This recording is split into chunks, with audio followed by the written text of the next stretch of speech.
Hey, what's up, y'all? It's Cracking this D. About to react to this impressive vid. This is Devon Franklin still in pain over Meagan Good. How do we know this? And TJ Holmes and Amy are suspended because of their affair. Child, we don't care about TJ and Amy. I'm tired of them. Hello, everybody. Welcome to the Impressive channel. There's been some more messy details involving the Good Morning America 3 co-hosts TJ Holmes and Amy Robach. Now, I did talk about this in my previous video, but if you don't know, TJ and Amy were caught having an affair, and the gag is they both are married. TJ is married to his wife of 12 years, Marilee 5A, and Amy is married to her husband of 12 years, Andrew Shue.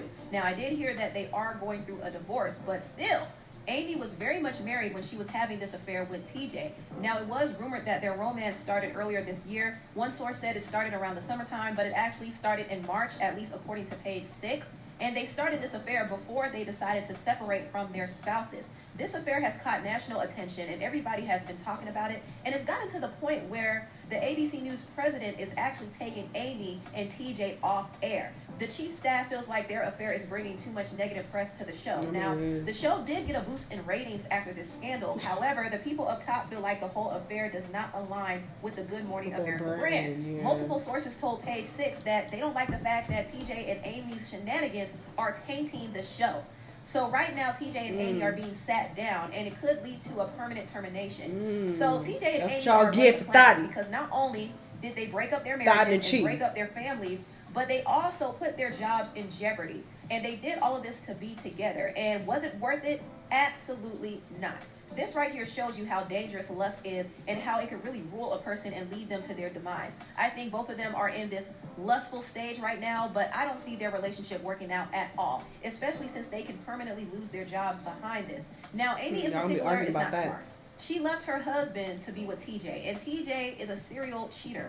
For those who don't know, TJ not only cheated on his wife with Amy, but he also cheated on his wife with one of the former producers on Good Morning America named Natasha Singh. And get this, Natasha was also married when TJ was messing with her. So TJ has a history of cheating on his wife with other married women. Now, TJ had a 3-year affair with Natasha, and his wife Marilee found out about it in 2019 after discovering several emails. He ain't slick. Now, he purposely finding bitches who already are married so that they won't try to fuck his shit up, because it's like, hey, I got some dirt on you too, ho.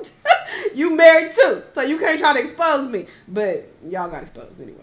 Their affair was discovered. Natasha left her job and she had to move. And TJ went back to his wife and begged for forgiveness. And Marilee took him back. And this is why TJ made this very revealing anniversary post. He basically revealed his indiscretions without specifically saying what he actually did. Oh, we know. But he was highlighting how long-suffering his wife was and how she stayed with him in spite of what he did to her. He said, I gave her plenty of reasons, excuses, and opportunities. As if her strength is, as a woman is based on how much cheating she could take from you. Shut the fuck up, TJ. That's incomprehensible. This whole post was very cringe, especially that black woman comment. So I guess it's expected that she's supposed to stay strong and hold her man down because she's a black woman. So black women are supposed to be doormats and be stomped on, and they're supposed to hold the family together while being disrespected and cheated on. That's the treatment that they're supposed to get. I mean, that's just ridiculous. And what's also very, very ridiculous about this situation is the fact that Amy knew about his affair with the producer Natasha. She knew about it. TJ confided in her about the affair and his marriage, so she definitely was aware of what was going on. But even with all she knew, she decided to have an affair with TJ herself. And this clown done left her husband, Andrew Shue, you know, the same guy who stood by her when she was going through cancer. She left him and broke up their blended family to be with TJ, who is a serial cheater. And she's delusional if she thinks that TJ is going to be faithful to her too. And the thing that's so foul about this is she was actually cool with TJ's wife, Marilee. A source close to Marilee told Page 6 that they were actually friends, and Amy's daughter babysat her daughter. So Marilee was completely blindsided by the news that Amy was messing with her husband.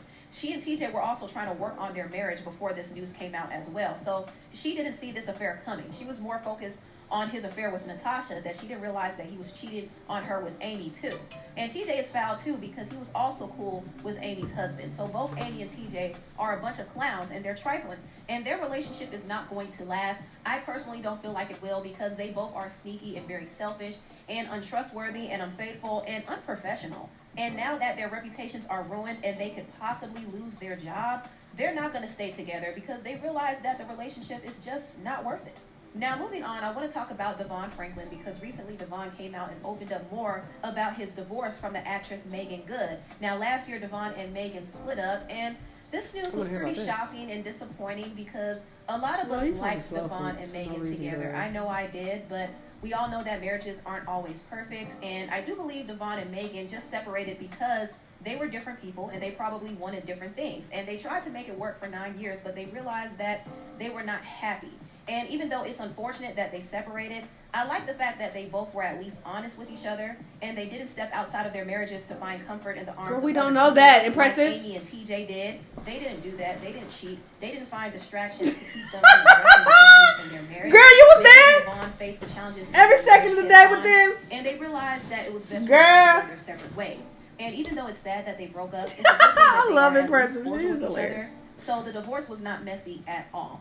Although it wasn't messy, it didn't take away from the fact that the divorce was still very painful. Devon Franklin recently spoke about the pain of his divorce on the Red Table Talk. This is what he said. To that point, and Kat, let me tell you, when you're on the other side of a marriage that did not work the way you thought, it changes everything. And so I just want to acknowledge Kat's pain. It's painful. I just bought a piece of property, first piece of property, in the contract. Devon Franklin, an unmarried man. I might have well broken down because I never saw this moment. When we said I do, there was never a moment when we were thinking I don't. So to live in the I don't, that's painful. you don't know what it's like until you do.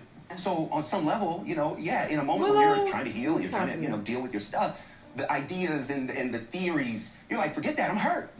Yo, I did everything that was supposed to be done and it still got me here. So I would say to you, Kat, like, it's okay to feel how you feel. I just applaud your courage to just admit, like, yo, this is what I'm going through. The one thing I had to do navigating this is just be easy with myself. So, Kat, I would just encourage you, be easy with you. Love you, care for yourself and give yourself grace because you're going to feel a whole lot of ways on a whole lot of days. And it's okay. It's all right. It's all right because love is hard. And it's painful when relationships don't work. So, Kat, for whatever that's worth, I share your pain and just applaud your But you get over it and you move on and life goes on. So, I don't think this communicates that this man is still in pain. He's just saying he experienced pain after it was over. But they've been separated or divorced for a while now. So, he's probably, is at peace with it now. I don't think this means that he's still in pain over her, but all right. So, Devon was very transparent there. Even though he and Meagan made the mutual decision to separate, it was still a hard decision. It was still painful, and he is dealing with the aftermath of that divorce. And I'm pretty sure Meagan is dealing with it as well. I wish them both all the best in their healing process because I know it's hard. But they are good people, and they tried to make it work. But, sometimes it doesn't work. But at least they weren't acting messy like Amy and TJ, okay? Now, last but certainly not least, I want to talk about Keke Palmer because she announced that she is pregnant. She made this announcement on Saturday Night Live, and everybody is excited. I mean, we all grew up with Keke, so to see her have her first child is really a moment, and I wish her all the best in her pregnancy. I did hear that her child's father is Darius Dalton, and I believe he's related to the actor Sharonis Jackson. I'm not quite sure what he does. I don't know if he's in the entertainment industry, but somehow he met Keke, and they had been together for a while. And Keke was pregnant for a while. In fact, I was actually aware of this, and I was just waiting on her to announce it because every time I would look at pictures and see her in baggy outfits, I would say, I wonder when is she going to announce it because she was clearly trying to cover it up. But she ended up announcing it on her own terms, and she did it in a major way. She announced it on Saturday Night Live, and that was definitely a huge moment. So congrats to Keke Palmer. Congrats to her man. I do wish her all the best, and I think she's going to be an amazing mother. Anyway. Good for her. I hope it works out for her. A year is, I feel like after a year, there's still so much you don't know about a person, and so much could occur, but I wish them the best, 1000%. This Franklin man, he don't seem like he's still worried about Meagan, so she's like, oh, he's still going through that pain. Girl, we don't know that, and we don't know that they are good people. We don't know that there was no cheating. We don't know that. They could have very well both been cheating on each other. We don't know these people. We don't know these people. So there's that, and people lie also. They lie all the time. So even if they came out and said there was no infidelity, they could be lying to save face. And because they are, definitely affiliated with Christianity and the church and whatnot, of course, they don't want to admit that if it is the case. So we don't know what occurred, but sure, whatever. Y'all let me know what y'all thought, though. Let me know what other videos you want to watch, and I'll see you on the next one. Bye.